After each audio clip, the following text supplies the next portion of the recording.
You're live, Chairman. Thank you. Good afternoon, everybody, and welcome, Cabinet, to this afternoon's meeting. Members of the public may attend this meeting in an electronic capacity, as there is a link on the Council's website for them to do so. Members of the Council are asked to keep your microphones switched off until called to speak, and to switch them off once you finish speaking. Cameras may be left on throughout the meeting if members wish, and it also lets me know that I'm not alone. If you experience connection or other technical issues, it may help to switch your camera off. Cameras should be switched on if and when speaking in the meeting. Appreciate that. To indicate a wish to speak, members should use the raise hand function on your laptop. Use of the meeting chat function is exclusively for voting in this meeting. At the end of the debate on each item of business, there will be a vote. Members should vote using the meeting chat function by indicating for, against, or abstain. I will declare the result after each vote. Breaks of at least 15 minutes will be held every 2 hours and will be taken after a speaker in the debate has finished speaking, so we don't just get up and walk off after 2 hours. If we are voting, the vote will be concluded before the break is taken. Other breaks will be incorporated as appropriate. Starting with member changes, I have not been informed of any. Apologies, I have not been informed of any. And I would like you, as members now, to please introduce yourself, just reminding you that we are live on a webcam. Stella? Yes? Can we ask for any declarations of interest, please, before we go any further? We can indeed. If there are any declarations of interest, can you please let me know now, please? Thank you.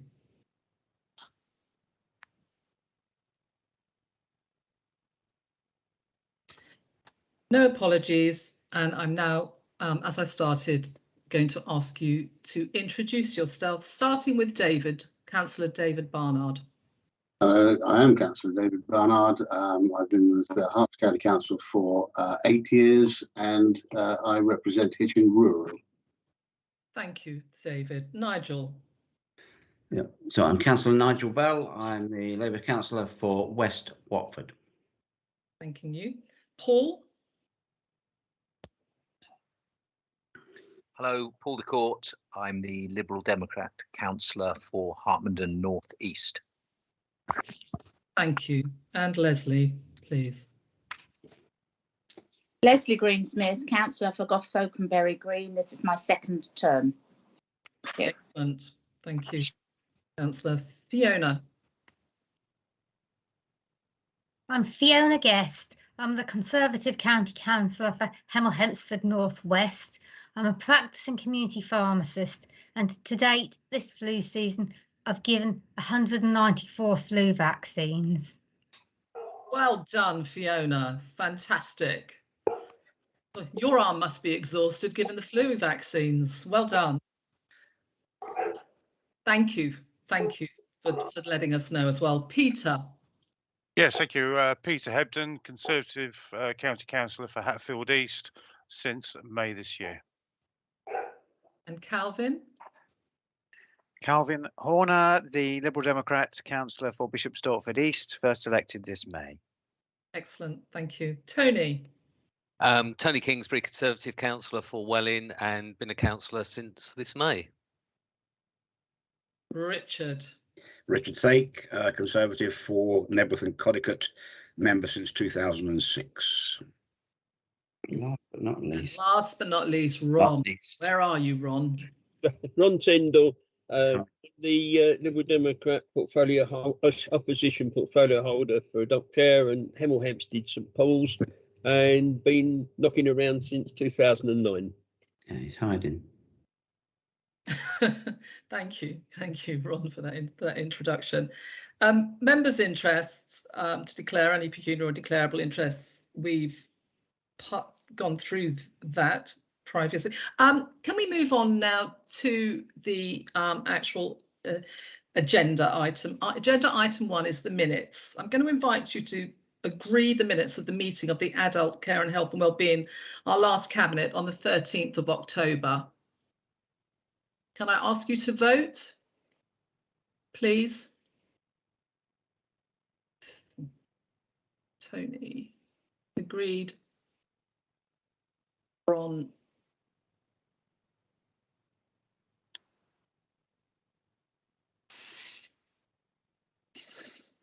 Stella, Richard Thake, I'm having problems getting the chat box up, so I give you a verbal assent.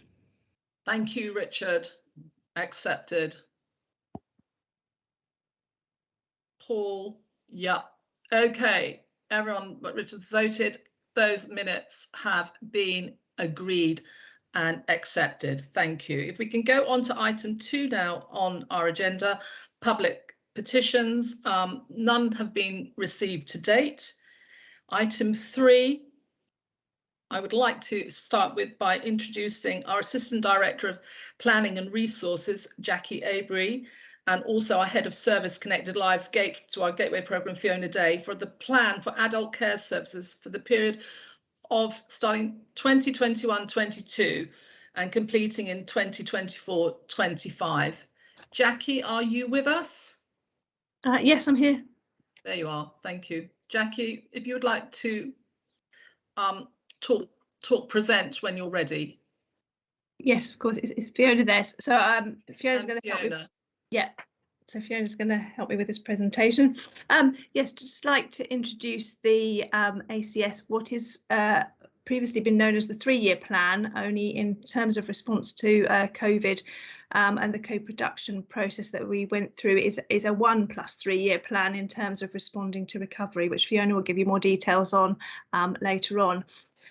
We're really proud of this plan. It's been developed in the most co-produced way of any plan that we've ever done before, with a co-production task and finish group, really setting the recovery priorities and working within the framework of existing plans, the council's strategic priorities, making sure that we were linking to connected lives. But really the co-produced approach has really led to a plan which is in a very different sort of language, and very much in the language that people that use our services and that we support, that it means something to them and they understand the themes that we're going to go through.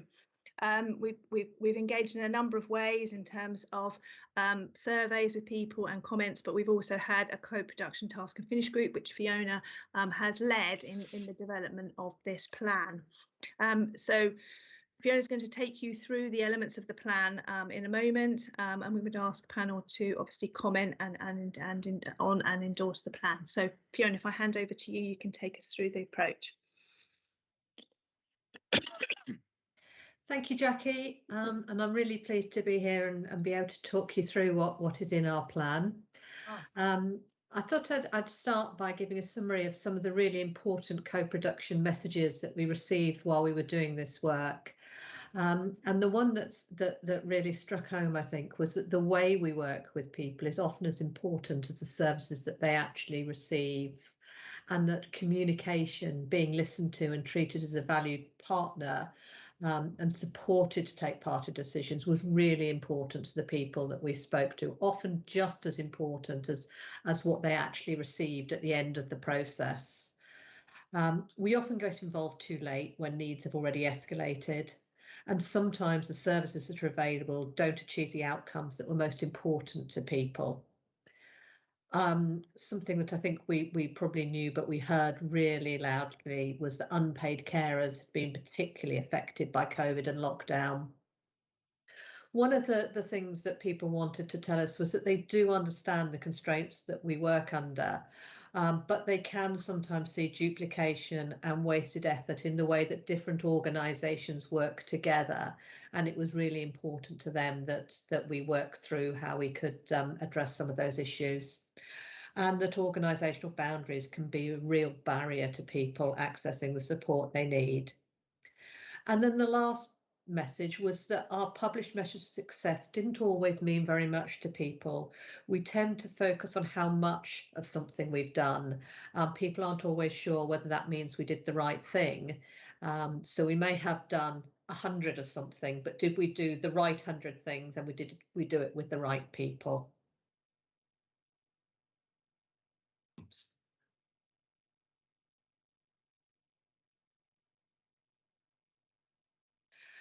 So people asked us to arrange the plan around these 5 themes. The first one was around communication and relationships, and that includes our information and advice offer. The second was around maintaining well-being. The third around providing care and support, the quality of our services and how they are delivered.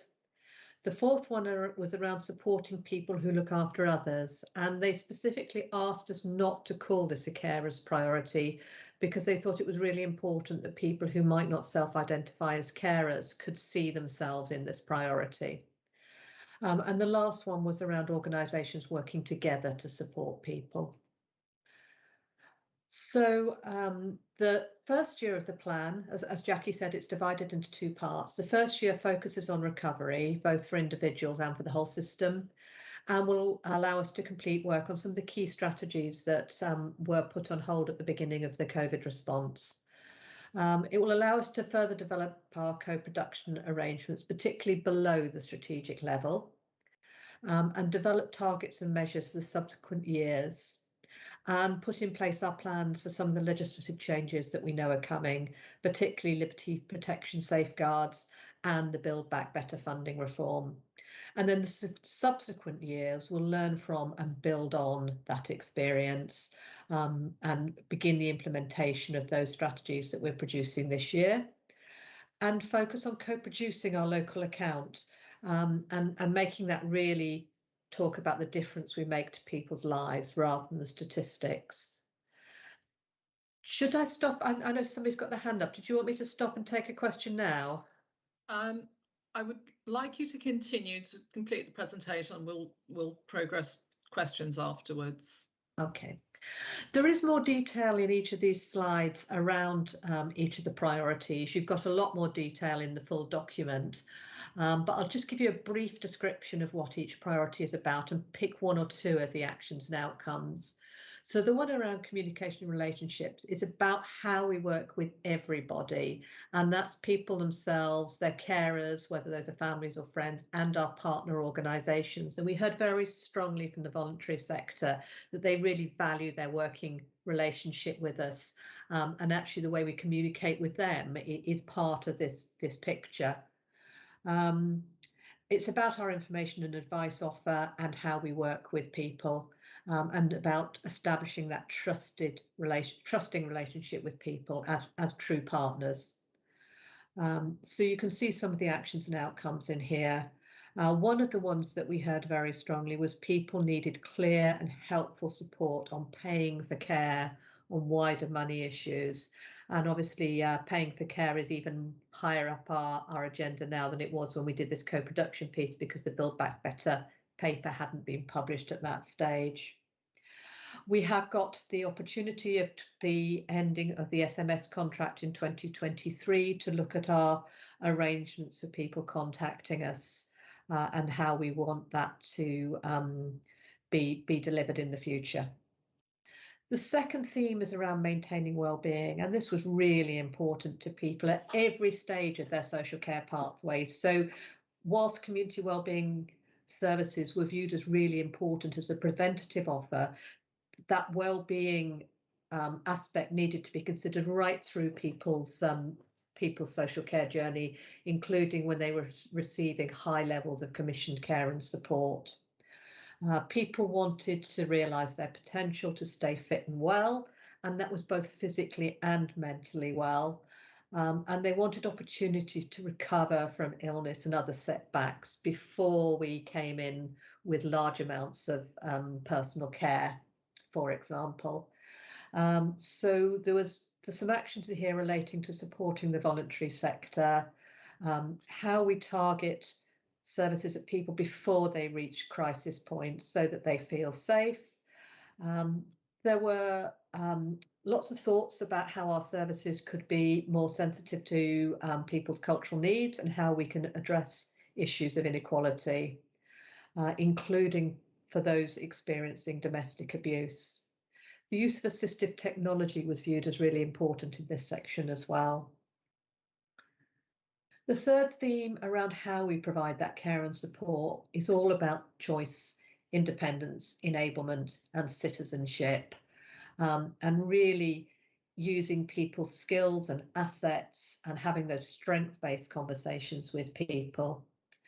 So some of the things that people thought were really important here was enabling them to recover after COVID,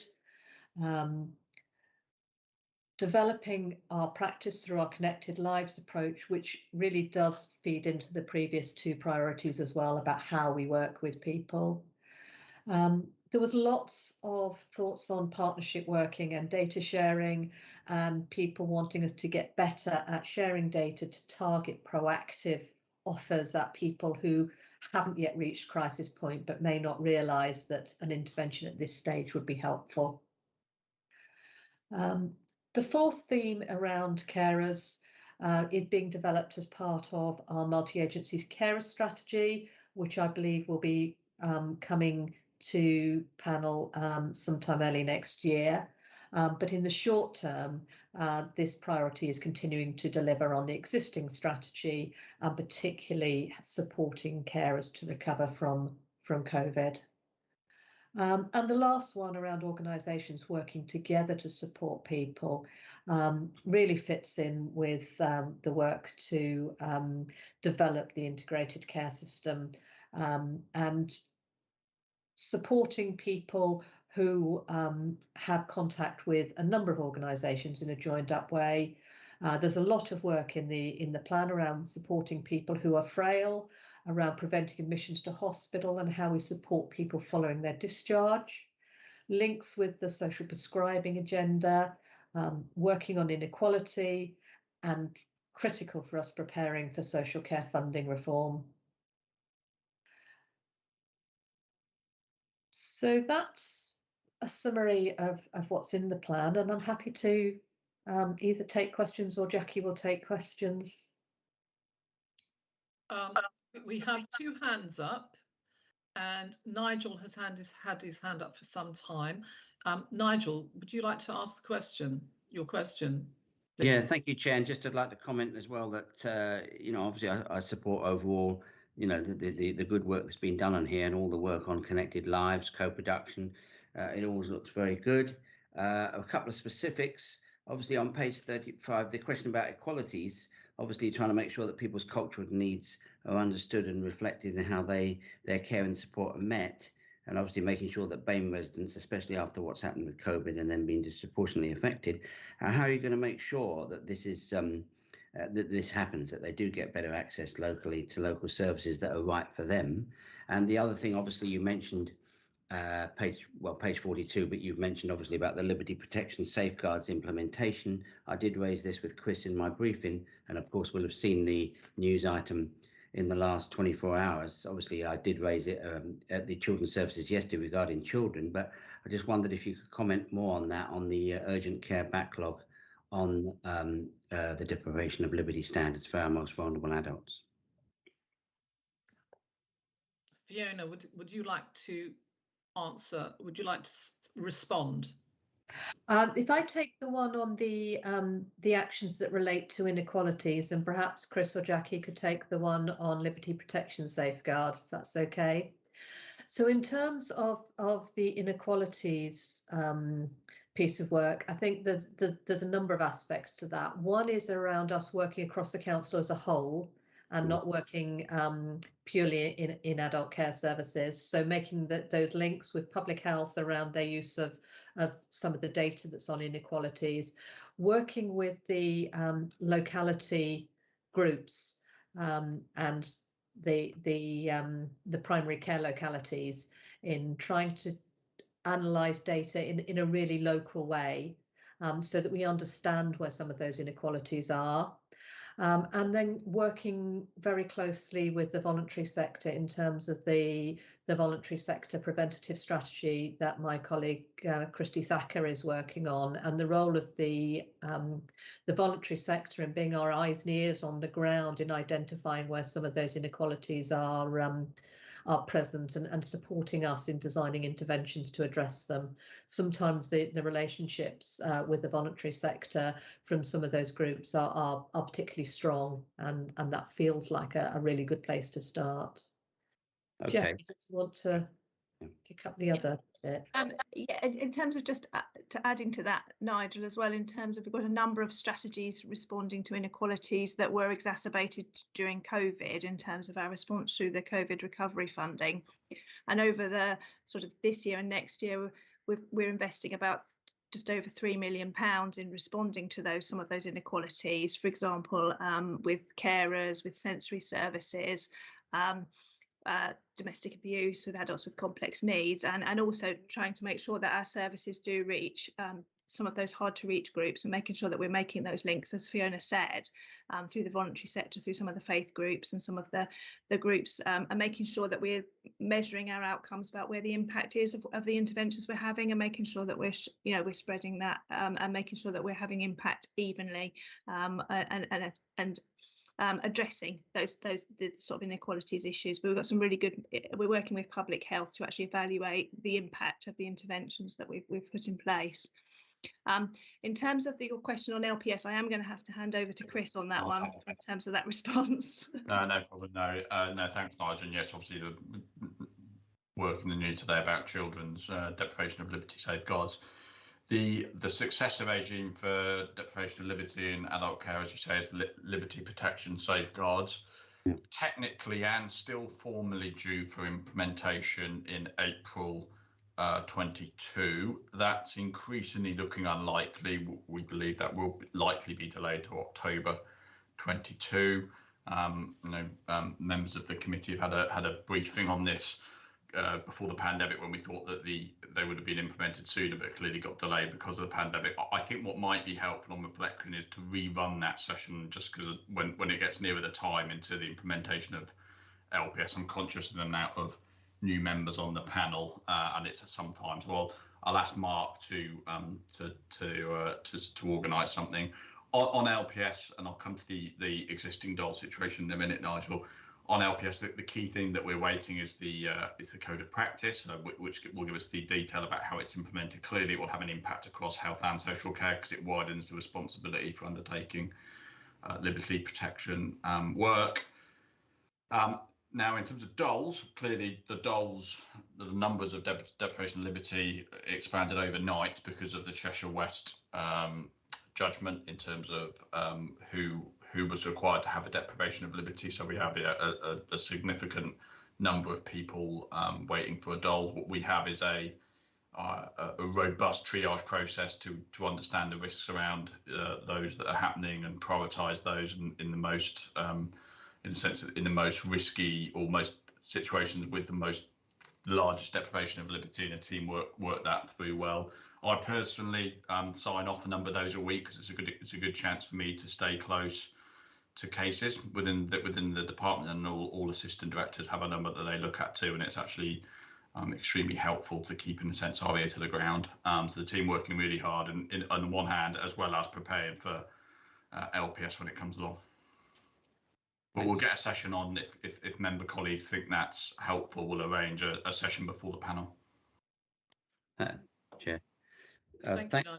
Thank you, Chris, and that's most helpful, and I'm sure to new members as well, and especially obviously with everything we've been getting in the news over the last 24 hours, and so we can see, because obviously it's very, and also we get residents obviously now asking, groups coming to us about it and worried. So at least if we get that from you and we get it into context, thanks very much. Thank you. Thanks, Chair. Important that we do. Tony, you have your hand up. Thank you, Chairman. Just some very brief comments, really. I had a good read through this. I think this is a very good plan, as has been said. It's good that there's been some good feedback. I noticed it says NHS partners gave some good feedback as well.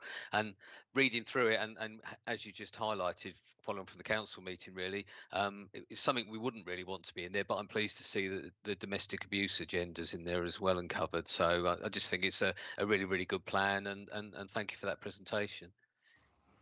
Thank you, Tony, for your comments. Very positive. It's yeah. Fiona, you have a question. Fiona Guest? I do indeed, Chairman. In fact, I've got two here. two bites at the cherry. The first one is that's on page 14 of the report. That's 4.3, the 5 priorities in the plan. I don't see promoting independence as one of them. So how is promoting independence? How does promoting independence fit into this? That's the first question. And the second one is that in the slides, we saw that slides referred to being an equal partner with the NHS in the ICS, the Integrated Care System. So how is this equal partnership, this equal status with the NHS going to be achieved? Fiona, well, I'll take that second one, but I'll let the others come up with the answer to the first one while I think of a good answer to the second one. So, which is director's prerogative. Yeah. Fiona, would you like to tackle the first one on independence? Yes, I mean, I'm just looking through it. It is woven in throughout the plan. It is a key element of the voluntary sector preventative strategy to work on supporting independence, and it's a key pillar of our connected lives practice model. I'm just looking through to see the specific places where it is mentioned. It should be a strong theme within the wellbeing part and the connecting people with services that enable them to recover from setbacks. It's about not going in with that care and support on day one, but actually supporting people to recover from that setback and achieve the level of independence that's right for them. I think independence is also in part of the way we work with people in the communication section, that using people's definition of independence that makes sense to them. I think historically we viewed independence as being free from care, if you like.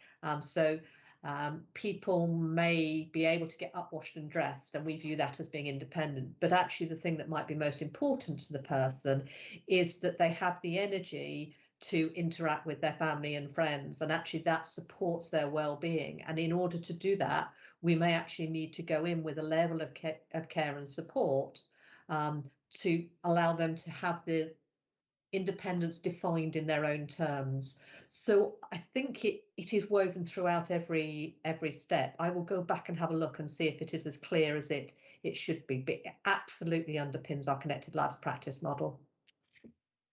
Oh, good, thank you. Yeah, and then I'd add to that the kind of analogy I'd use, if you were to sort of imagine anyone working in adult care as a stick of rock and you snapped it in half, they would be, independence would be the kind of thing that was written all through us, really, in terms of what we're trying to do. And I think it probably sets us apart within the sort of the system, really, in terms of our values. In terms of the NHS, really good question, Fiona, about the NHS. So locally, I do think we're treated as an equal partner within the integrated care system. We have really good relationships with NHS colleagues locally and think through issues collaboratively, and we try and understand that by working together we can deliver better outcomes for people, because people that we support don't often want to see barriers between us and the NHS, and in a sense often don't care who supports them or offers advice, as long as that's done in a quality and timely way. Nationally, I'm not sure that's the same position. I think that's a well-rehearsed argument, and too often social care is seen through the lens of the NHS rather than the value it itself brings to people's independence, well-being, and vitality and independence, really, in terms of what you've just mentioned. So that's an ongoing debate nationally, and we've seen that historically in terms of funding and investment, and we see that present itself in significant workforce challenges because the levels of investment nationally haven't gone into social care that have gone into other areas of the system, and we all think, including NHS colleagues, that's not an optimal utilisation of resources.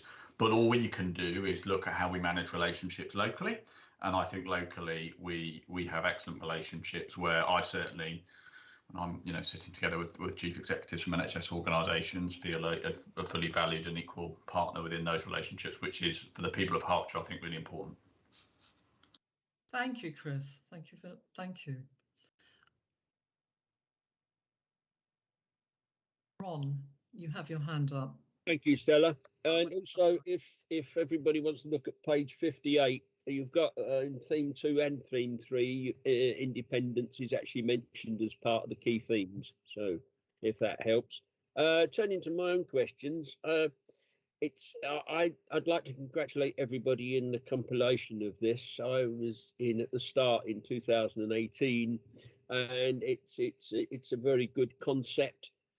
Having an overall strategy and then having 3-year bite-sized chunks, because life changes, as we know, only too well in politics as well as anything else. So I think it's a very good way of managing things.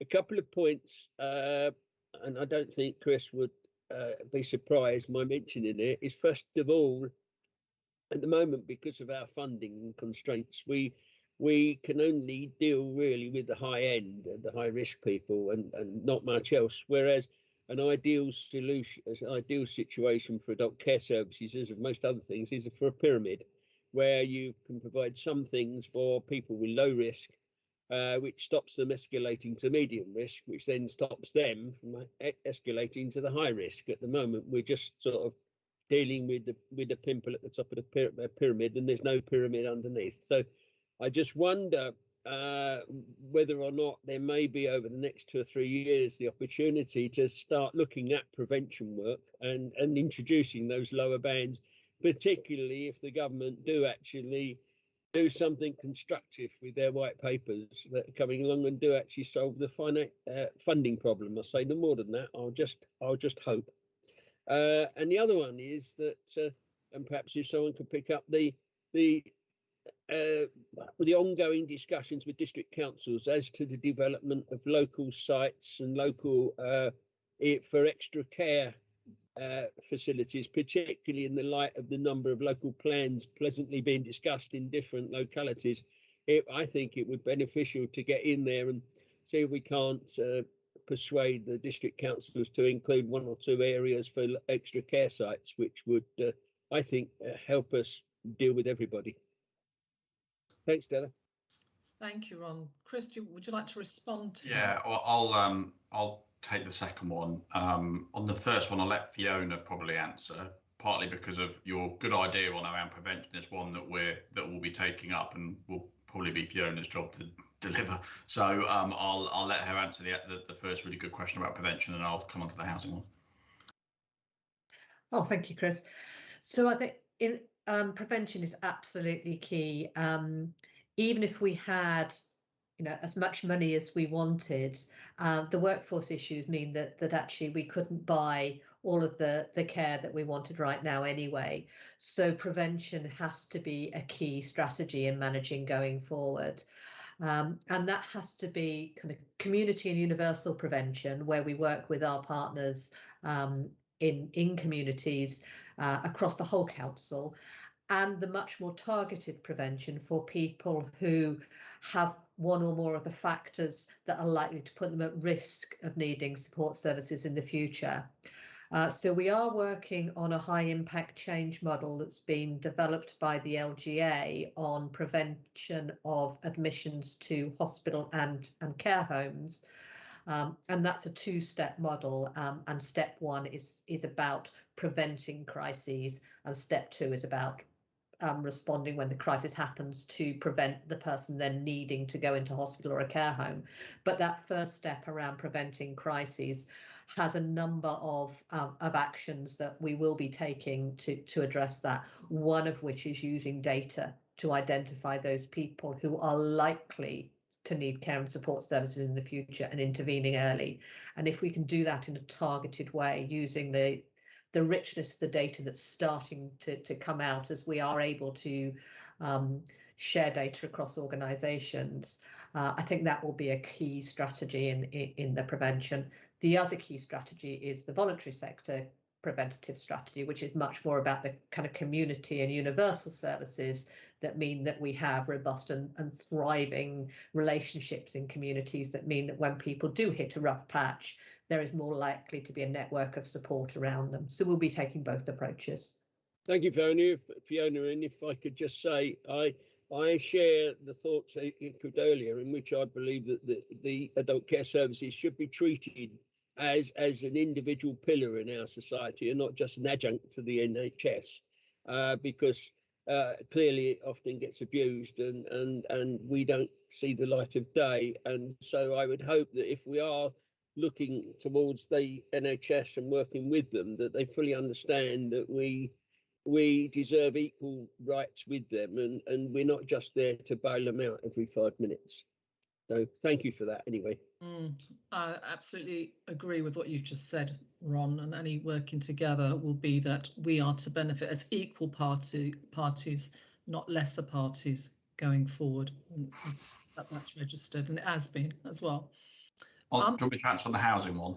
Please, Chris. Yeah, so on extra care and indeed a wider range of supported accommodation for people that we support. Yes, the relationships with district and borough councils important. Conscious that there's a number of district and borough councillors on the committee as well, who know far more about this than me. But what we try and do is work with each district and borough council, and in some cases we have a dedicated meeting with them that meets regularly to talk about potential developments and schemes, either existing schemes or new ones, whether it would be extra care on or supported living or even residential and nursing homes. And we know that we have to work closely with those councils to deliver really good housing for people.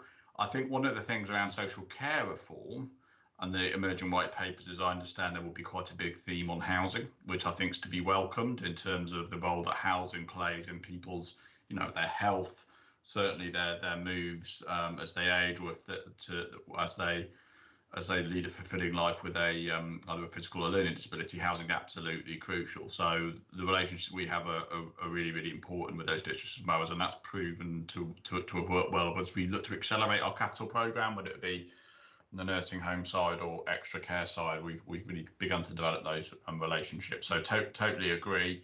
I'm also conscious of the impact good supported housing could have on general housing stock, as we look to get people into the right housing, can free up other housing for other families and so forth. So yeah, totally agree with that one, and will continue to be a priority for us.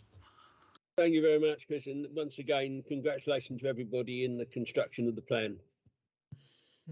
Thank you, Ron. Thank you very much. Calvin, you've had your hand up for some time. But... Okay, thank you, Chair. Well, first of all, I would like to congratulate the officers on this report. I think it's very important that we've got the two-stage report, 1 year taking us out of COVID, and then the 3 years. I really wanted to congratulate you on both on the personalisation, which I think runs all through this, and also on the co-production. And really one of the questions that I had was really around co-production. I note particular things with working with the NHS and with other organisations, but I wondered if you could give some more information about or detail on the way that service users were used, and particularly unpaid carers were part of that co-production. And the other point that I wanted to perhaps draw on was around looking at the targets. There's a particular target for people with learning disabilities who are living in their own accommodation or with family. And I really wanted to support the comments that were made around supported living and the need for supported living, obviously for those people with learning disability who are having to move on from family because of family circumstances. So perhaps just to see perhaps in future targets that there is a specific target around people with learning disabilities who are living in supported living as opposed to just with families. I don't know whether you would want to comment on whether that would be possible in future. Did you want me to take the co-production one first, and then we'll pick up the supported living one? Yeah. Okay, so the co-production was an absolute pleasure. I loved every minute of doing it. It is an absolute joy to spend time with people who draw on social care services instead of thinking in the abstract all the time, if you like. So it was an absolute pleasure. What we did was we went to our existing co-production board and asked them to advise us on how they would like us to go around about the co-production of the next plan. And their recommendation was that we put together a co-production task and finish group to work with us specifically on this piece of work. So we wrote to all of the co-production boards, so I think we've got 8 of them, and asked them to circulate a request for expressions of interest. Then we set up a meeting and invited anybody who was interested to come along to that meeting. At that meeting, we discussed our approach to co-production, what people would need to commit to, if you like, because it's nothing worse than saying you'll do something and then finding it wasn't quite what you thought you were going to do. And out of that, we formed a group of about 12 people who were a combination of people from partner organisations, mainly the voluntary and community sector. So we had somebody from Hertfordshire Independent Living Services and somebody from Carers in Hertfordshire on that group. We had experts by experience or people with lived experience. So we had somebody who had lived experience as somebody who had received mental health services. We had somebody who had lived experience as a blind person. We had a number of carers on the group, and then we had a representative from the Alzheimer's Society and a couple of other organisations. So it was a real mixture of officers, representative organisations and people with lived experience. We met very frequently. We offered quite very bespoke support to the people with lived experience who wanted to be involved. So whether that was about accessible formats of information or talking them through what we were going to do before the sessions. And after we'd finished the co-production, we have piloted a tool from the, Chris will have to correct me, is it the National Economic Foundation, who are developing a tool to evaluate co-production. Whilst people had some comments on the tool itself, their feedback on our approach to co-production and their involvement was overwhelmingly positive. And I would certainly, say that when we do it next time, we would want to grow the approach we took this time, but we would definitely want to do it through that co-production approach again. Thank you. I think on the supported living, I think it's a good point, Calvin. I think there's some new national outcome measures coming out that we'll use to monitor against the plan. One of them's always been how many people do we support in a residential setting with a learning disability, where in the sense lower is better. Not to say that sometimes it's absolutely appropriate that people are supported to live in those settings, but on the whole, as a rule of thumb, we want people to be living much more independent lives in the community. And I think it's a useful distinction between living at home with carers and also a supported living environment, because sadly, with people passing away and family circumstances changing, it's important that people have their own tendencies and have got their own independence if that's something that they want to do. And of course, it's their choice. But I think distinguishing between the two is a helpful lens to look at. So and we do monitor the number of people in supported living quite closely. So we'll look at how we can get that information out there, and maybe certainly something that we can get in the quarterly performance report that comes to this panel. That might well be helpful. We'll take that away. It may be in there, but we'll dig it out again, and I'll double check, Calvin, to have a look. So we'll do that. I'm not actually, I'll ask Fiona to take that away and speak to Alex Ogle about it, if that's okay, Fiona. Okay, thank you. Thank you very much. Thank you, Calvin. Thank you for your questions. Richard. Yeah, I'm ever so glad you brought that up, because I have to say, Stella, that I think this is an incredible piece of work. It is immense, absolutely immense, and must have taken a very long time to do. But clearly, the co-production model is an exemplar, and I think it is the way forward when you're dealing with these immensely complicated processes.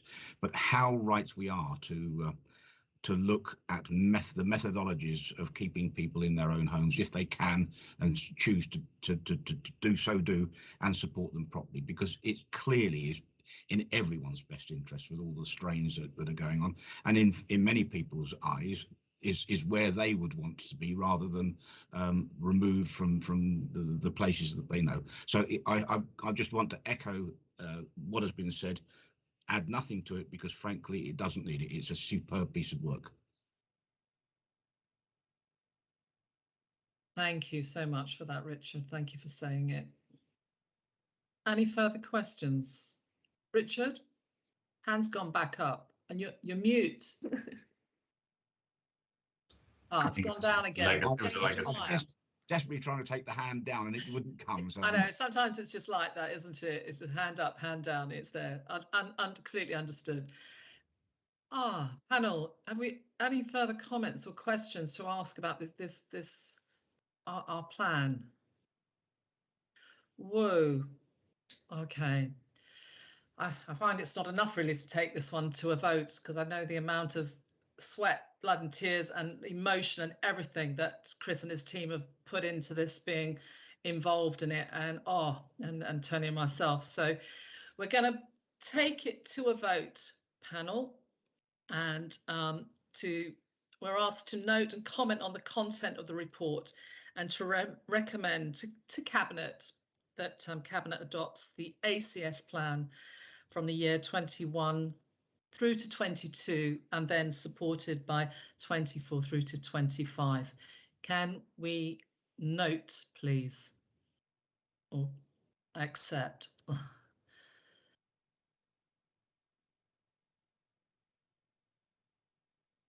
To note and for recommendation. Tony, thank you. I believe that is the last one. There you are. There you are. It's through. So to note, and this is agreed and recommended to that to Cabinet to be adopted. Thank you so much. Thank you. Thank you very much. And if it's okay with you, thank you, Fiona. Thank you, Jackie. Chris, who's disappeared again. And I will take some of your positive comments back to the group who co-produced it with me. Stella, can I just ask how long the time frame will be before this actually gets into beyond the production stage and actually is enacted? Because clearly it's the way to go, and I suspect probably we're actually probably doing it anyway, knowing you lot at the top there and my left hand side. We've been using it as a working draft. It does, yeah. I thought it might be. Yes, that does seem to be the Hertfordshire way, and more power to your elbow. But if someone can give me a time frame, I'd be grateful, so that we can just keep an eye on it and make sure it doesn't falter in any. It's 21 now. We're in it, Richard. It's in Cabinet on Monday, and it's enacted. It's been worked with. Absolutely, absolutely. Thank you, team. Thank you all of you. Thank you very much. Thank you, panel. Thank you, panel, for your comments. Thank you very much. They all absolutely deserve. Right, moving on to the next. We've got item 4, annual report for 2020-2021 from Hearts at Home Limited. It's going to be presented by Stephen Lee Foster, our Director of Community and Specialist Services. And Stephen, are you with us? And also, someone else is possibly going to join. Melanie Yeoman, are you on screen as well? I'm here. Hello. I'm here. We're both here, Stella. Great. All right, Stephen, so reassuring to see you on screen. Welcome. Great. Hello. Can I just check? Can you hear me? Can panel members hear me okay and see me? Great. So I'll just briefly introduce myself and Melanie. We haven't got a presentation for you today. So for the benefit of the panel and indeed anybody who's watching the proceedings, I'm going to set the scene and then hand over to Mel to draw out some of the highlights of the trading year for you that are contained in the report. So we're going to try and keep it relatively brief, but obviously the purpose of the report is to invite the panel to comment and indeed ask us any questions and note the contents of the annual report. So I'm Stephen Lee Foster. Some of you will know me with a slightly different hat on as Operations Director for Community and Specialist Services, work with Chris and colleagues on our direct delivery. But today I'm talking to you as Chairman of Hearts at Home Limited, where I'm been appointed as a non-executive director and chairman of the company, and I'm a nominated shareholder representative, so I juggle that role with the fact that I'm nominated by the County Council as well. Mel is I've just lost her from the screen, but Mel, you've been with the company, seconded as a managing director for getting on for 2.5 years now. So Mel and I work together. I support the senior team, Mel and the board, and we, as I say, we're going to try and give you two things. One is a little bit for members that are new to Hearts at Home, weren't around originally when it was formed, just a little bit of the history and background, and then Mel's going to talk about the trading year 2021 and just bring you up to date with things. So originally Hearts at Home was established 3 years or so ago in December 2018.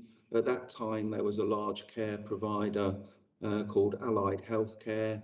It had got into difficulties financially with its funders, and a decision was taken to transfer part of the business to existing providers and also to set up Hearts at Home Limited to take some of the services.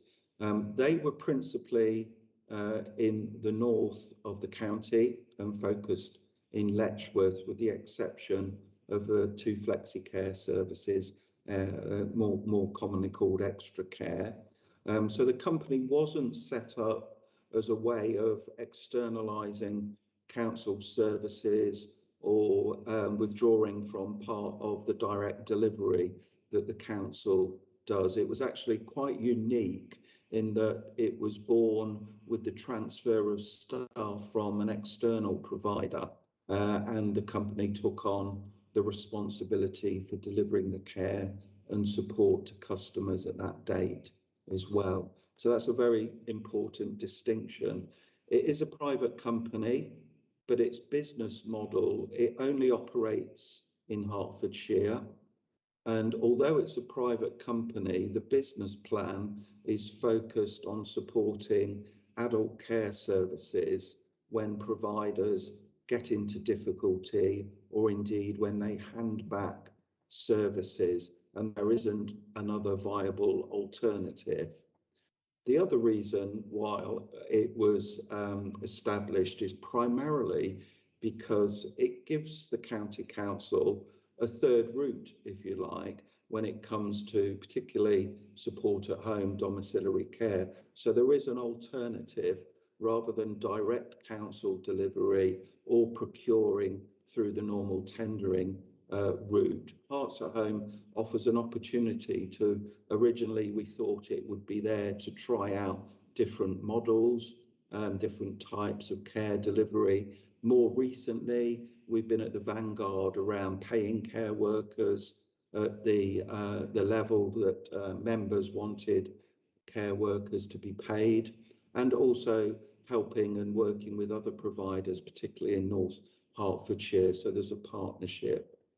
In the past 3 years, and this is the third report to the panel, in the past 3 years, the company's grown very significantly, but the bulk of that growth hasn't been through developing new business.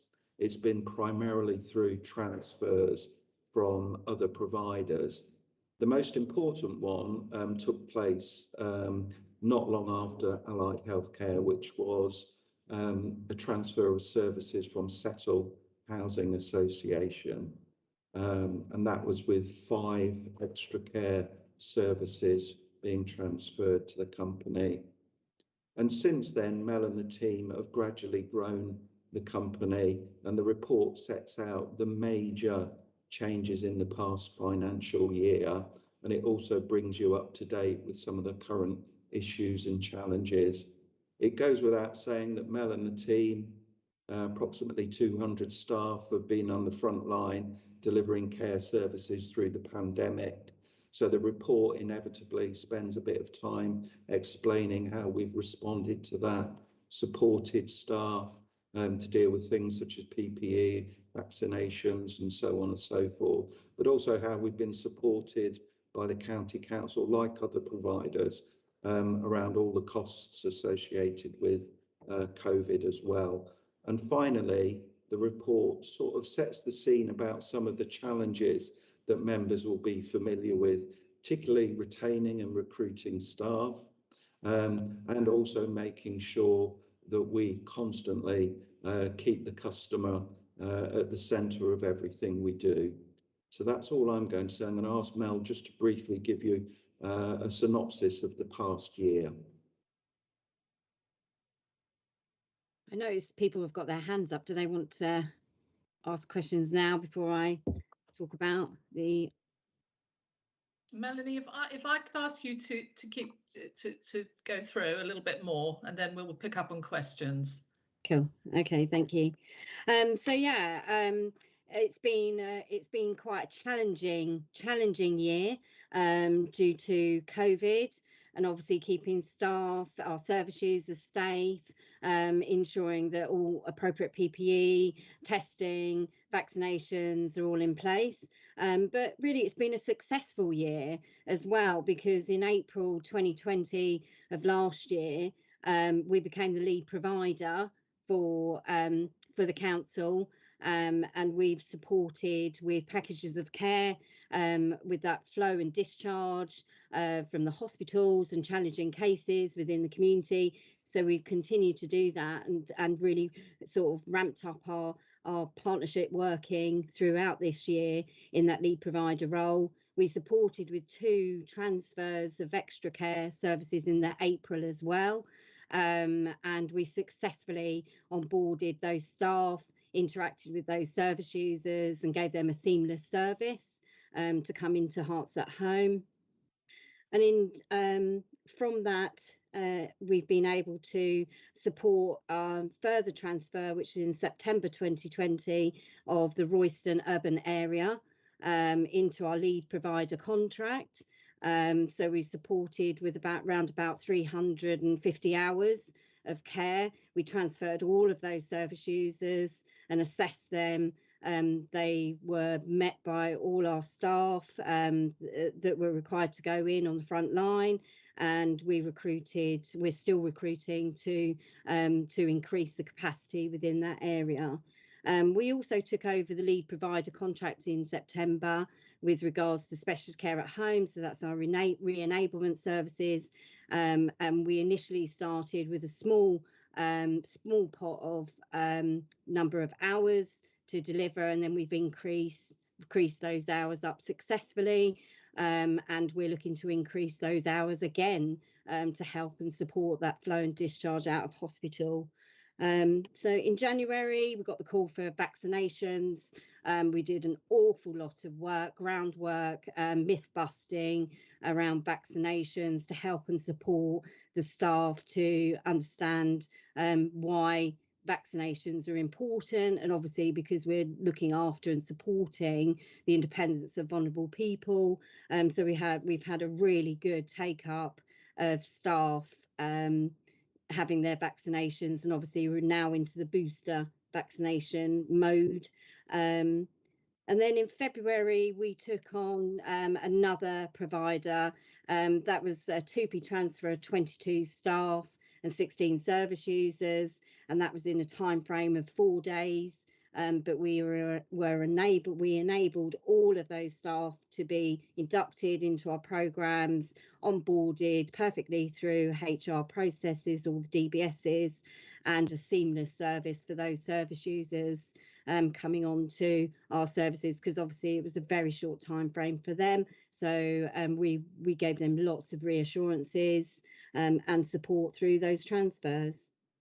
So our challenges at the moment are our demands for the growth and support with the capacity of flow of packages of care. But that is obviously extremely difficult time with regards to recruitment. So we have put in a number of measures to help and support us. That's with ramping up our advertising, supporting with our good stories, the good things that we do for people and the outcomes for people, and how we support our staff with social media. We've employed a campaign manager to help and support us. And obviously we're working in partnership with HUC and HCPA with attracting people to the business in terms of coming into care and what that means. It's a professional course of working, so that's going okay at the moment. But the campaigner, the new manager's just been in November, so they need to embed themselves at this time. We're sort of looking to work collaboratively, Hearts at Home, with 3 other spot providers in the area to see whether we can do some things differently and maybe work together to help and support the demands in the North Arts area of supporting packages of care. So that's something that we're just starting to do. So I've got my first meeting next Thursday with them. Focus, we're sort of looking at either increasing our specialist care at home and our workforce, and increasing the hours and the capacity. We're also focusing on our diversity and inclusion strategy, making that live for all our workforce to be involved. We're looking at committees, so there's lots of work around that strategy, but I want it live and make sure everyone feels included and it's really inclusive. So that's a strategy that's going ahead at the moment. We've revamped all supervision appraisals, looking at our culture, values and behaviours, embedding all of these new staff that have come from different companies through 2P transfers to come under the umbrella of Hearts at Home.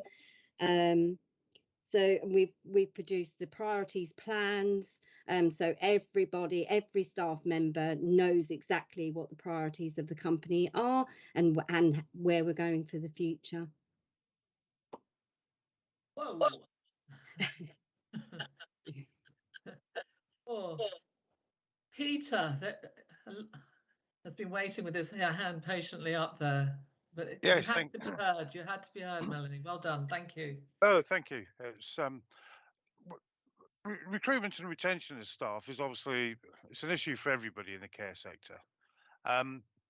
So what I'm going to say with regards to rates of pay, can you tell us? I don't know if you have the exact details, but the rates of pay.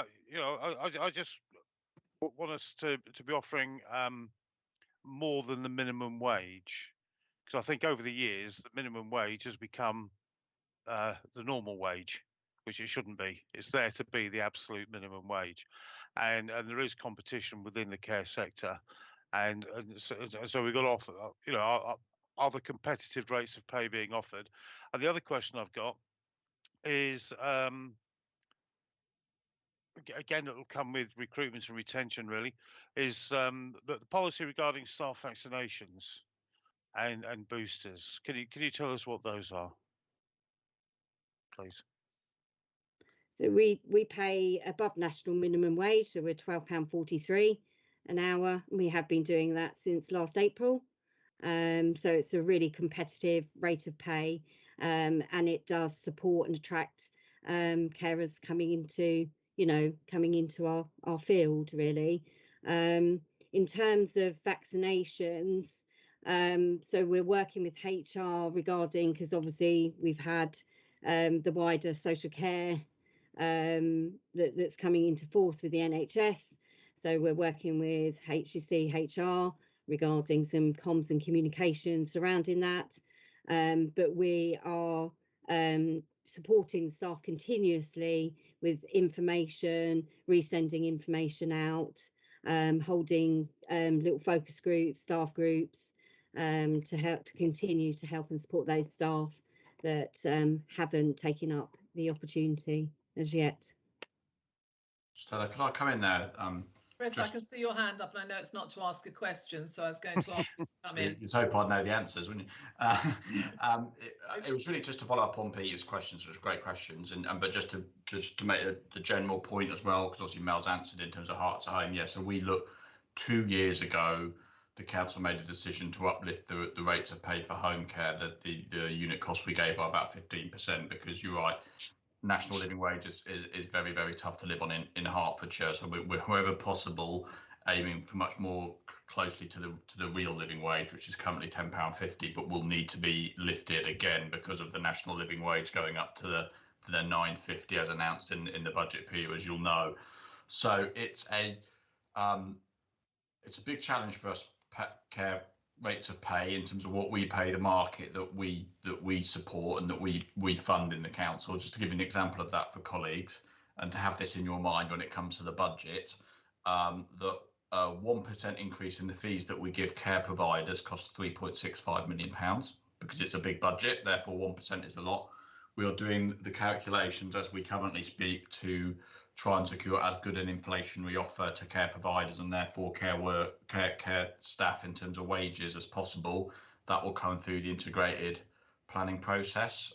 So you'll see detailed proposals on that, Peter, in the process, because it's only right that if we want quality care, we need to pay properly and accept that it's going to cost a lot of money, but we think is a good investment, and the council has traditionally been very supportive of such an approach. On just vaccination, just as I think it's helpful, because I know that I have a few questions on that. If I just take a bit of time just to talk about that, if that's okay, Stella. Absolutely, Chris, please do. Really so as you know, the current position on mandatory vaccinations was, as of the 11th of November, it is now illegal to work in a care home unless you've had 2 vaccines or you have a medical exemption exempting you from having a vaccine. And that relates to care homes, both for older people with learning disability. Doesn't relate yet to home care or supported living or day centres and so forth. So at the minute, 94% of people working in the care home sector have had a vaccine, have had 2 vaccines and are compliant. Of the 6% that haven't, some of those are on leave, some of those have medical exemptions, and some of those will be leaving the care sector. So we think approximately about 250 people will leave the care sector because of this. We don't know exactly how many it's because of the vaccine, how many were going to go anyway, and so forth. That seems, it's more than we'd ever want to lose to the sector. However, it's 10,000 people working in care homes in Hertfordshire, so it's a big number, and that's relatively small and puts us, absolutely in line with the rest of patterns in the country. But clearly it's a challenge. What we have done is made sure that we're clear for each care home what the risks are in terms of the percentage of staff that have or haven't been vaccinated, so we know where those risks might occur. And obviously we've had sight of that for a number of weeks, Peter, so we'll be managing that as a system. In terms of the government's new policy, which is for mandatory vaccines for the NHS staff by April, what's less mentioned is that will then apply to social care in terms of home care and so forth. We have some work to do to keep getting vaccination rates high in the home care sector. We're already hugely challenged because of the inflationary pressures and workforce challenges in that kind of sector of the economy, as the economy's bounced back from COVID. And I saw today there's a record number of job vacancies in the country. We're running up to Christmas and so forth. So the vaccine work will need to begin really in earnest to keep going on, persuading and influencing people around the values and the benefits of the vaccination. And I do have, this is a very tricky issue, because on the one hand, I've said before, I have my relatives, my grandma's in a care home. I don't want everyone that cares for her to be vaccinated, but likewise I want her to have sufficient staff to be able to be getting good care. So it's a really tricky balance. So what we need to do now is work very closely with care providers and also with their teams to do as much as we can to influence and help them make the decision about vaccination. But that's going to be a lot of work between now and April, Peter. Chris, Thank you. Peter, I guess. Yeah, no, that answers my question. Thank you. It is a difficult situation, and yeah, I mean, I've worked in settings where I've had to have Hep C, tetanus, flu, all the rest of it, but it was never mandatory. You know, so it's a difficult one between sort of liberal freedoms and scientists getting their way. Yeah, it's very difficult. Yeah. Very difficult. Yeah. I think the positive is, though, that most people have taken up the opportunity to take the vaccination, and that's work well done on both sides, which is great for us and for care of our residents and going forward as well. Fiona, you have your hand up, patiently waiting. I do indeed. It's a good job. It's only electronically, and we don't have to. Fallen off. Otherwise, the arm will get a bit tired. There's 2 points here, so I'll just go to ModGov. I've got the two programs up at once, and the first one is that Hearts at Home currently provides services for older people. So, will it be able to expand to other service user groups? For example, learning disability. That's the first question. And the second one is just going down here. Yes, it's that we've got no problem recruiting to extra care service, but there is problem recruiting to domiciliary care, to home care. And is that because travelling around to see service users is undesirable or problematic for staff? There was going to be a third question, but Peter already asked it about vaccination.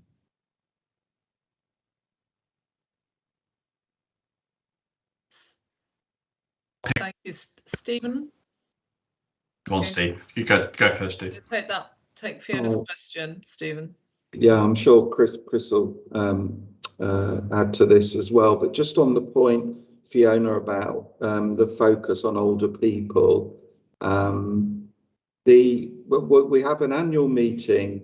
You know, it's a bit odd for me because the twin-hattedness, but Chris and I meet and the board of the company meet, and Chris is as shareholder sets out the general priorities linked back to the previous item the panel was considering. So setting out what adult care services long-term plan is and priorities, and then it's for the company to anticipate if there's likely to be any business developments with commissioning colleagues in the same way as you would have a constructive dialogue any other provider. At the moment, we haven't been asked to do anything specifically with people with learning disabilities, and it's not been flagged as a likely business challenge for us, if you like. But that's not to say that we wouldn't be asked to consider it going forward. Do you think that's right, Chris, the way I've explained that? One of the purposes of setting up Hearts at Home was as a provider of last resort, so an emergency measure to manage risks in the care market. Clearly, just as likely to see providers of learning disability services potentially fail as we are older people. So it would absolutely look to take over such services when necessary, and of course reserve the right to look at whether it would be strategically helpful for Hearts at Home to run some, supported living services and so forth. Needed to. A number of the skills, core skills, are the same. Others are more specialist. It's also fair to say that increasingly, of course, we have people that have a learning disability that are also, older people as well, and that's, primarily, those individuals have got their own personal needs. We don't want to put too many labels on them. So. Yes, absolutely a potential if we needed to, and if we thought that was the right thing for that market. The only other thing I didn't mention is we've got a very large in-house supported living service, so that would tend to be the first option, particularly around expertise and experience, a long established history of providing very good services. Whereas when Hearts at Home was founded, Fiona, the council didn't do any direct domiciliary care services. It had done historically a number of years ago. So there was actually a strategic, if you like, reason to focus on older people, because if domiciliary care providers were to get into trouble, we had very limited in-house expertise and knowledge around domiciliary care, if that makes sense. So now we've got, as I said, we've got this third option. I don't know, Stella, is it all right if Mel comes in now? Just the point about recruitment in extra care versus domiciliary care. Absolutely. Melanie, please follow through. Yeah, but what we do find is that we get quite a few applicants who will apply for our extra care. A, because it's on one site, and B, you have a lot of people that don't drive. Yeah. So they're able to travel to one site, and I think that was something that we kind of learned through the start of the business, is that you know, primarily we think, oh, a lot of people drive, but actually there are a lot of carers that don't drive. So that's why they're more drawn to the extra care one site service. In terms of domiciliary care, we have got a number of people that don't drive and they're walkers or they're bikers. But it's just strategically, it's more difficult to set up care rounds where the person lives. So there's a lot of planning that needs to help and support, and we are doing a piece of work on that at the moment with the brokerage system to try and look at postcodes and where those people live. But yeah, primarily we do ask people if they do want to work in the domiciliary care rounds, and it's normally a no. Thank you. Yes, thank you very much. Thank you, Melanie. Ron, your hand is up. Thank you, Stella. Thank you. First of all, can I say I think we've been extremely fortunate with our officer COA over the last few years, but previously with the plan and now with this, because this was a brainchild, I think, of Ian McBeath, the previous director, and basically, if we hadn't have had this, then when Allied Care and a few others fell to the ground, then we would have been stuck and we would have been in great difficulty. But having this in place meant that our officers could just take it in their stride and within a few days look after the people that look to us for their care. So I think the officers, everybody involved, should have a great be congratulated. What I'm concerned about is the future. If we are still waiting for the social care funding and the provision for providers, because I don't think it's getting any easier out there. And I have a horrible feeling that if the government doesn't get their act together, we could see some more providers going to the wall, which means that our hearts at home will become even more important as we go on. And so I just wonder whether or not we've gotten up to whether the plan of intervention is kept up to date fully. But also, could I ask, and possibly Mel might be best at this, is I've had a great deal of extensive experience of dealing with transfer of undertakings legislation involving transfers and multi-transfers in government departments, which have been interesting. And I just wondered whether or not you're keeping people on their original terms or you're gradually trying to assimilate into one set of terms, because that is a tricky exercise and it needs extreme caution. And I've had detailed experience of that in the past. Do you want to do that one now, Mel, and then I'll come in on the wider point? Sure. Yes, it is. And, you know, the aim is to help and support people to understand what those terms and conditions, and obviously the legal aspect is behind them so they can remain on their contracts. But actually, it's been a real positive through Hearts at Home. We've had 87% of staff that's to be transferred over to us have come over onto Hearts at Home contracts. Lovely. Lovely. That does help. Yeah, that does help. Very good. On the wider point, Ron, about workforce and things, I suppose I'd say two things. So first of all, I think we've made a decision today under urgency powers, I think with cross-party support, as a number of you will be aware, to quickly invest in the care sector over the winter with the unprecedented pressures that the whole health and social care system is facing, linked to some of the employment issues that I've discussed already. That includes making sure we use our share of the government's workforce retention grant that came through about a week ago, getting that money out supplemented with other monies that we've been able to identify for that purpose.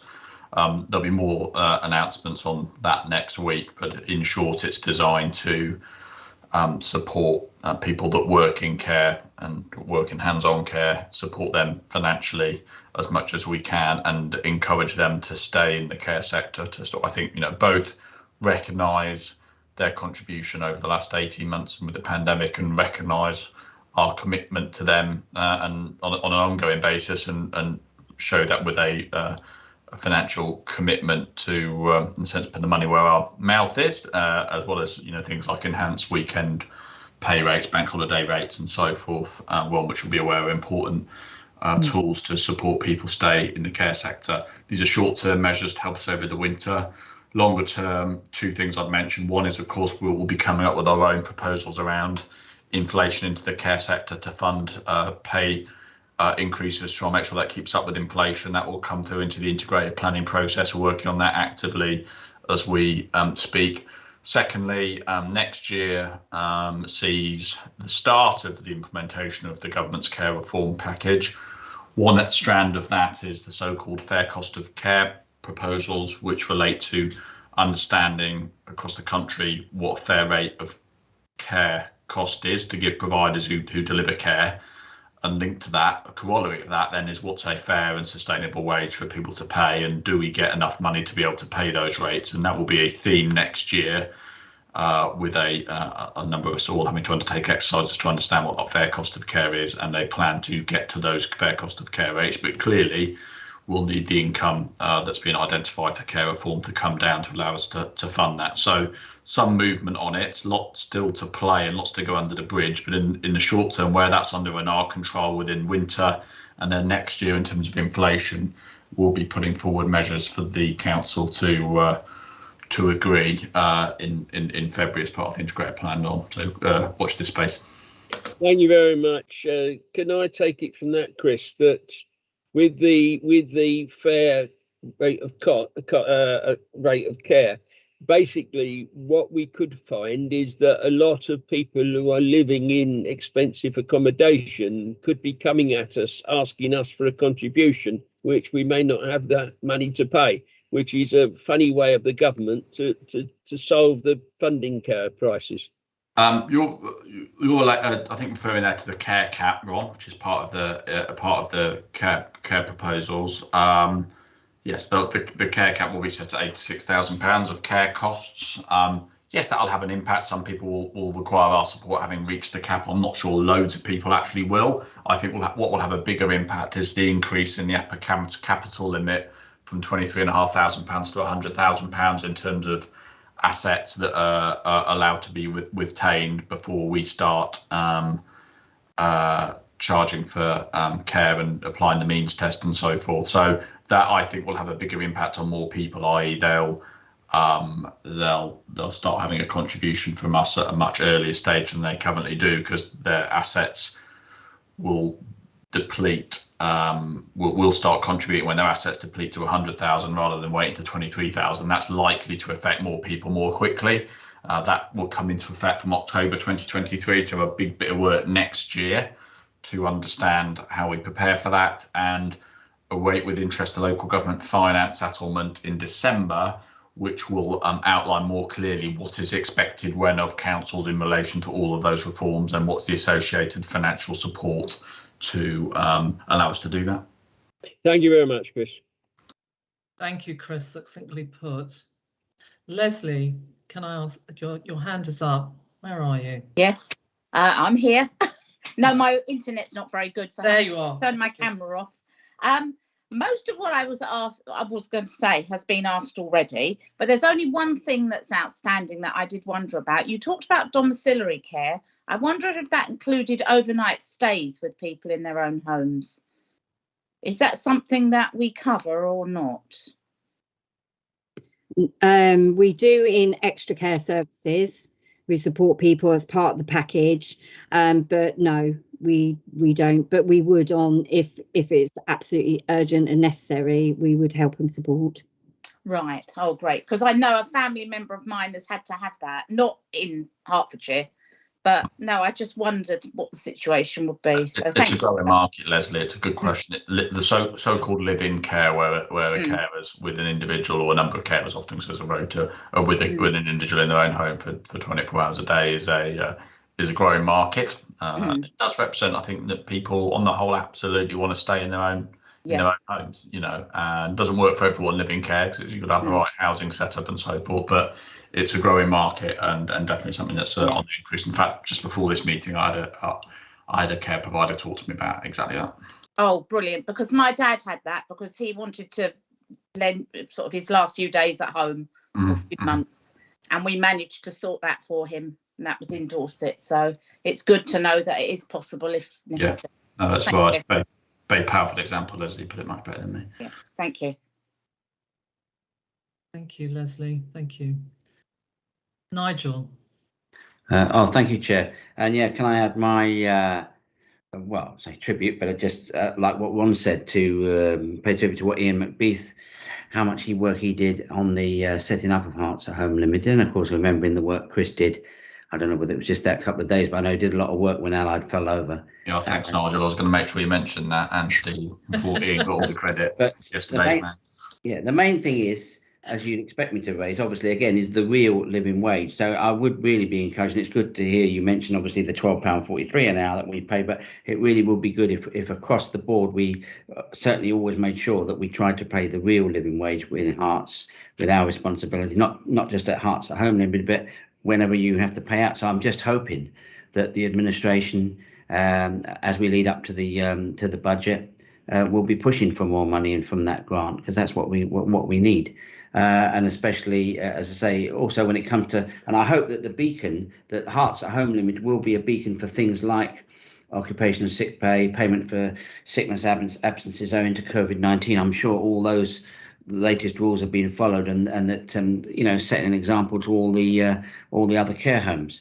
But and also I noticed that Stephen E. Foster said this is almost, Hearts at Home is almost a halfway between taking us back in house and, if you like, the other extreme, we saved it. So I think we should always look and review over the years. Obviously, you know what our policy would be, but we would always look at what it would cost to take care back in house, and it would be a major change. But so I'm pleased to see how you've been going and what's happened since this has been set up. And my other thing was simply to say, are we prepared, or should we not be prepared to take on other nursing provision or more nursing provision as and when we can? I know there's been all the problems with recruitment, but I think we do still need to look at that. Thank you. Point noted, Nigel, very much so. Yeah, I'd agree with that. And, we I think within officers and members in Hertfordshire of all parties have never taken a dogmatic approach to what model of provision is best. It's been pragmatic about what might be best in different circumstances, and we still run a mixed economy in that sense. We still have a good number of staff working directly in care that we employ, that Steve oversees, local authority traded company, and we also contract with both private sector companies, but a lot often that we also with voluntary sector and charitable organisations that run care too. So we do have that mixed model, and no one I don't think is necessarily better than another. It depends on the circumstances, where we are in the economy, but also the type of care. But and on the wages, yes, watch out in the integrated plan. That is, we are aiming to get to wage rates that we can pay for providers that deliver social care that sustain the workforce, given the pressures that we're facing. Absolutely, I've been close to that. look after our staff as they look after us is a good relationship. Paul. Yeah, thank you. I've got two questions. The first actually builds on what Nigel raised and Chris responded. But as someone coming into this, only in the last 6 months, there was something in the report, point 4.5, page 66, that caught my eye. There's a reference to Hearts at Home not having grown as fast as we want, what the directors were targeting. And given the nature of the business, a non-profit making business, that seems to suggest that we are unhappy with the service that we're paying for outside of our own operations, and we're just interested in a summary of, first of all, if that's still the case, and on top of that, the kind of breakdown between the three areas we might be unhappy, which would be the cost, the financial fragility of some of those services, and the quality. And of course it could be some combination of those three things. My second question is about agency staff, but it might be best if we have the answer to the first one, and then I'll ask that afterwards. So, Paul, was that about our view? And it's obviously it's my judgment on the quality of Hearts at Home, or the quality of other providers in the market that Hearts at Home are taking over from. It's about the quality of other people in the market who we haven't yet taken over from, but we wanted to grow faster than we're able to, and the reasons given are well understood, but just why do we, the directors it refers to, have an ambition to get bigger? And I can only imagine it's because we're concerned about the service that private providers are effectively given, which we're paying for, but we're giving to our residents around the whole area. Yeah, no, understood. Okay, got it. So the two elements for me, and obviously on as director, I'm in a sense directing in terms of what I want to see from the company, of which the council is obviously the only shareholder. So from my perspective, we want the company to grow. It's grown really quickly, and given the pandemic, really very significantly.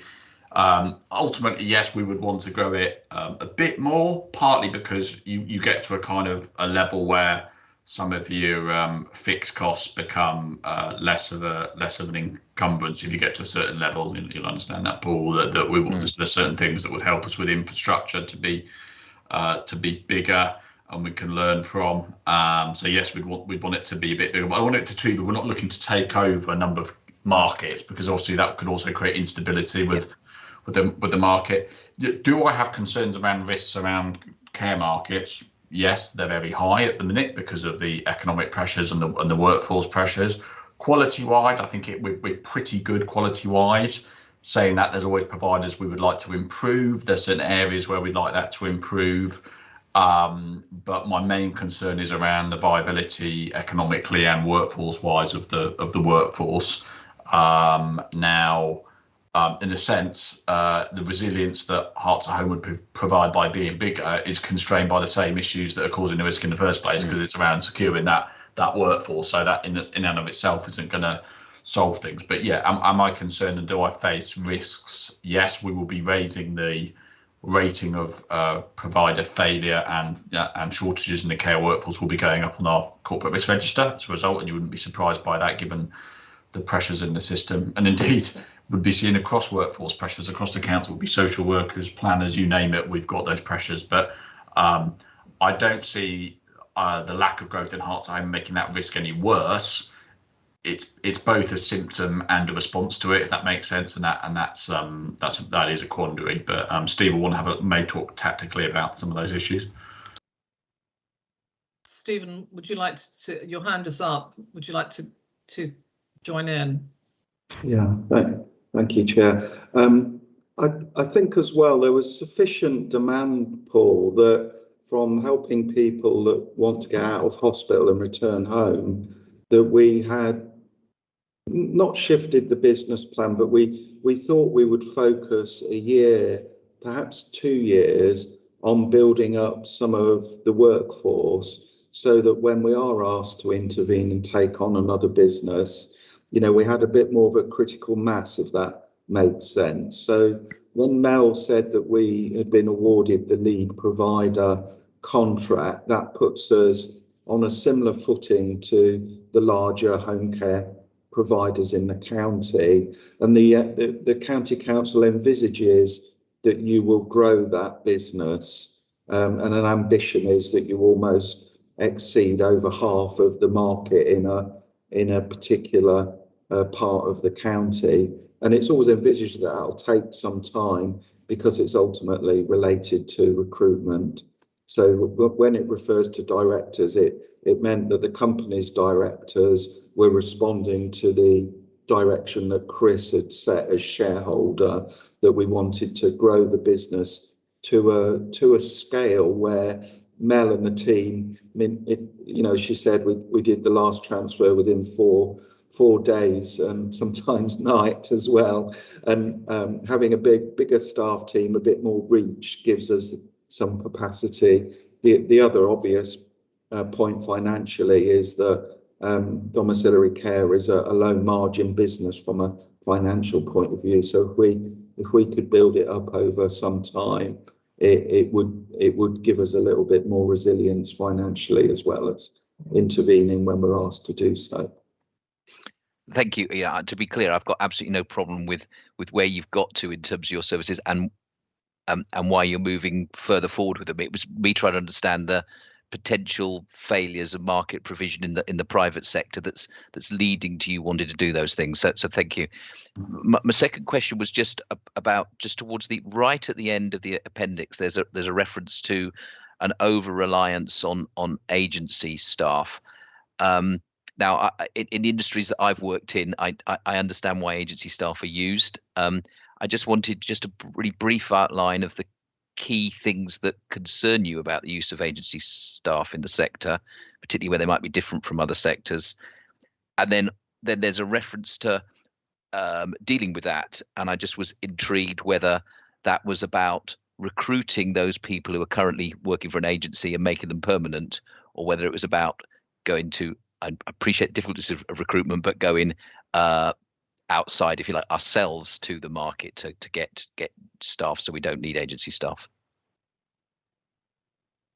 Stephen, I was going to very, very briefly, Stella, and then Mel will give you the real on the ground, as it were, impact of agency, Paul, if that's okay.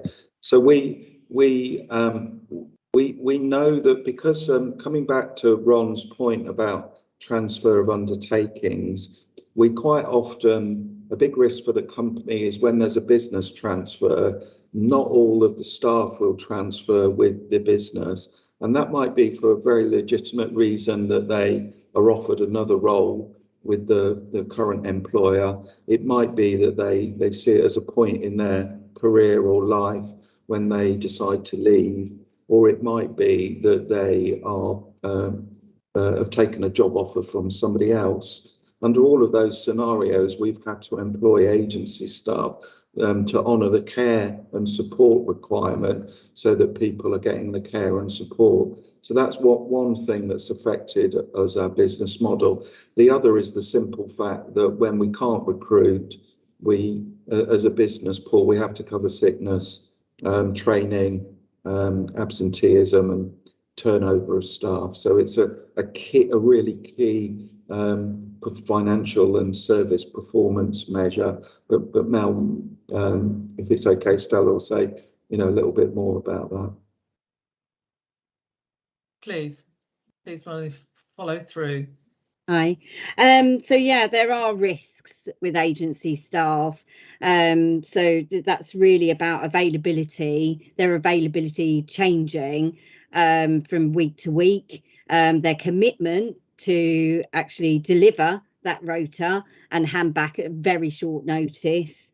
Quality can be an issue with the delivery of, moving and handling medication. But I'll come on to how we mitigate that, and just the commitment really, and also the costs associated. So what we've done as a company is we've got a relatively small group of carers that we've had really from the very beginning of the company setup. 6 of those have already come across onto our contracts, and we do offer them to come across to our contracts regularly. But we also support them to come on our training, so moving and handling and medication, because those are the main 2 aspects really that safeguardings can be raised. So to ensure that quality, they do work alongside on a double up run with another carer from us that's fully trained as well. So, and we do spot check them as well. So we have spot checks every 4 weeks on carers. So they are spot checked in line with all of our staff, and they also have supervision with us as well. So we go the extra mile with our agency staff, and obviously we ensure those profiles are all up to date from their agency, and they're all on our system. So they've done all the basic other training. Thank you, Melanie. Paul, has that answered your questions? Absolutely, it's what I expected. I just wanted to be really clear that we're really saying having agency staff, which is sometimes a necessity. Absolutely, as Stephen said, I totally understand that. It's not an ideal because there's some combination of additional cost, either directly or indirectly, because we have to manage them and supervise them in a way we wouldn't permanent staff. And then on top of that, there's the commitment and the reliability, potential quality issues that go around that. So I totally understand. I totally agree with the desire to get less agency staff. I was just trying to understand how it was being managed. And thank you. It's really clear. Yeah, that is really clear. And I think it also, on going through it, emphasis just the success story of this, and the fact that post-COVID, how you worked your way through, how you came through it, and absolutely well done, because staff wasn't there as their agency staff, as we know, there for a reason, and they came in, you've done training, appropriate risk assessments, etc. So again, it shows the success story that you've created. Excellent, well done. Richard, I haven't ignored you. Sorry, Listen. In a way, you were actually answering just about every single query, because I've got to tell you that Paul went down the same line as I did, because clearly this was set up as a provider of last resort, and absolutely right that we had it. Absolutely right. And thank the good Lord that we did have it under the circumstances. Absolutely. And I clearly understood the desire to grow the business to a level that actually gave you the economies of scale in terms of its base management costs, those fixed costs, which allow it to maximise those very fine margins. And Paul absolutely went down exactly the line that I was going to go to tease those out, and I'm grateful. And it's been an exemplar, I think I'll use the word again, of the processes that we put in place to deal with a very difficult situation. So I'm left with one question, and that is, it's clear to me that there are certain advantages. If you think about it, we're I think from memory, 22% of the market we already have got, even though we're a provider of last resort, and 80% or 87%, if I remember again correctly, of those people that we have recruited from failed enterprises have come across to our own contracts. So clearly we've got things to offer, but clearly we do not want to eradicate the multi-market mix, because if you do that, you're just picking up. If it goes wrong with us, it goes wrong totally. So I think the balance has got to be struck, and I can understand where we're going. However, there will be providers who go under, and what I want to know is, are we in a position in terms of our human resources, our training mechanisms, the available cash that we have got to pick up those people who are competent and capable, the people that we want, because a simulation is another issue that you raised in your paper, and I can see how difficult that would be, because if they ain't of the quality that we want, we don't want them. Are we in a position to intervene rapidly to pick up those people who are competent, so that they can continue to serve the people in adult care and the processes that we're looking for if another provider goes? That's what I want to know.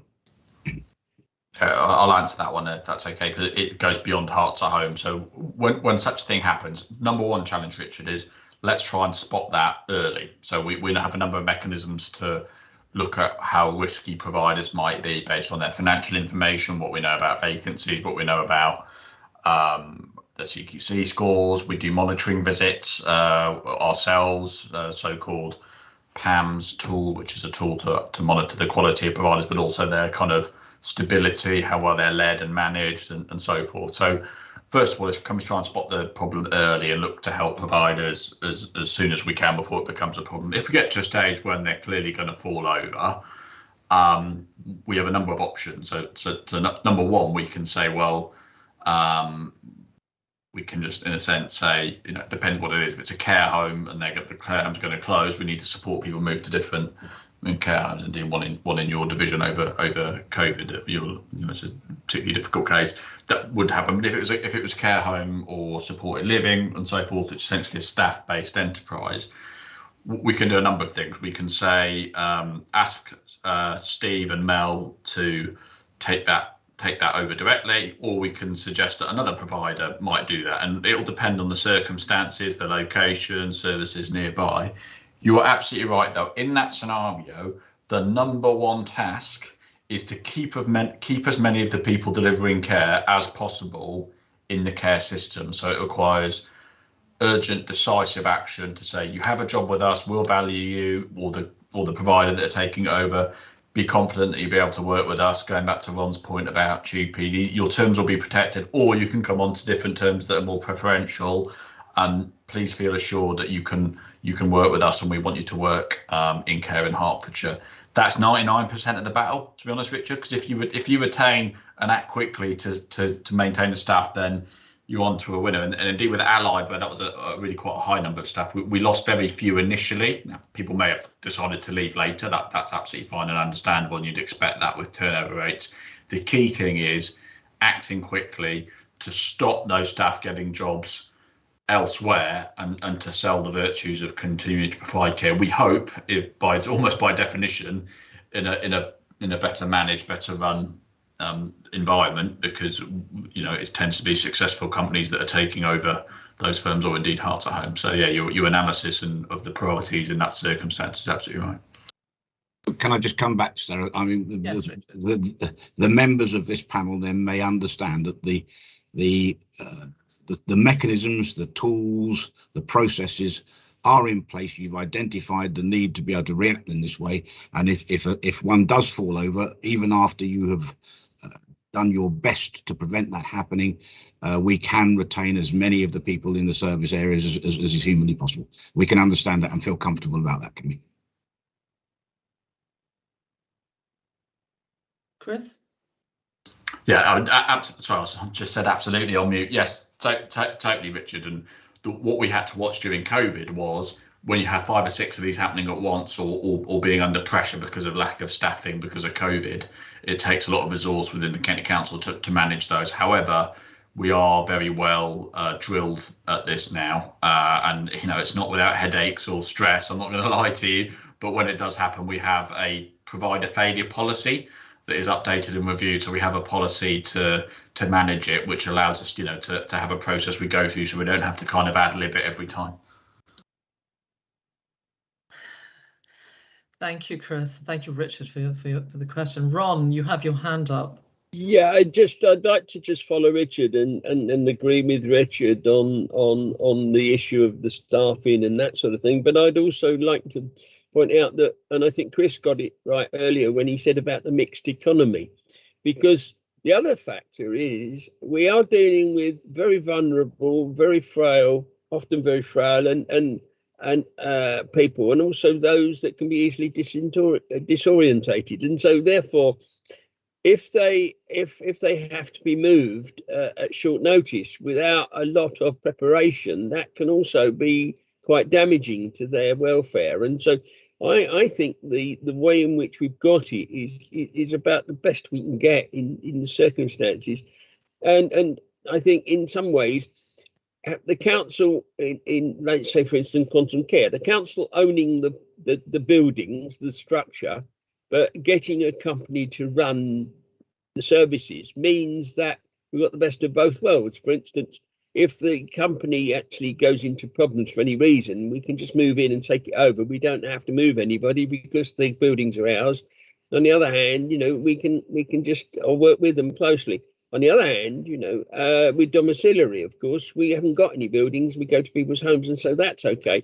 It's the care homes that fall over that are the real problem. And if ever that happens, and this is where, unfortunately, this is where capital comes in, there is the opportunity perhaps to take over the whole enterprise with rather than just having to find new homes for people. I think it's much better. It's really best if we leave it as a mixed economy run by the officers, because I think every situation will be different, and I think, you know, it's a good job done to date, as it were.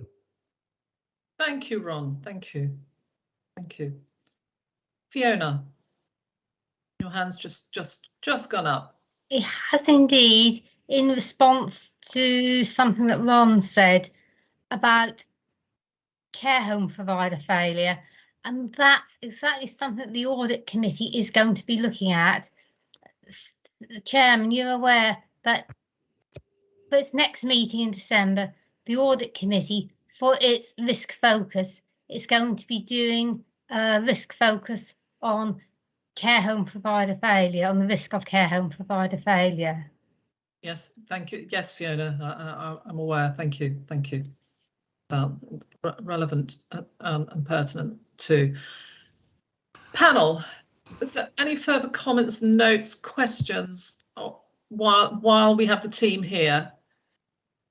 Because, yeah, before they set off out in the just to say, if I may, Chairman, without putting my hand up, thank them for a very clear presentation, and I have to say the questioning, I think, has left me in a more comfortable position than I was when I just read the paper. Indeed, and we thank all of the panel for that. Panel, I'm going to ask you to note this report and for the Hearts at Home Limited for 2020-21. Can I ask you to do so, please? Thank you. Teresa, agreed. All.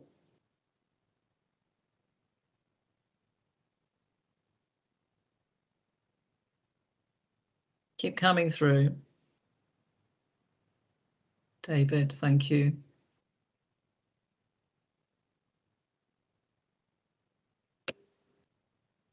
Noted and agreed unanimously, Cabinet. Thank you.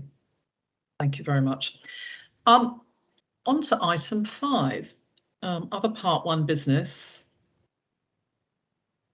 Is there any business that anyone wants to raise at this stage? No? All right, so no other part 1 business notified. We've come to the end of our meeting, and I have to thank you and just let you know that our next meeting, Wednesday, the 8th of December, is back to the 10 a.m. slot. This was an extra meeting, and I thank you all for coming out, for being here on a Friday afternoon for this meeting and taking the time to be here. Thank you all. I'm going to say goodbye. Oh, are we on Teams or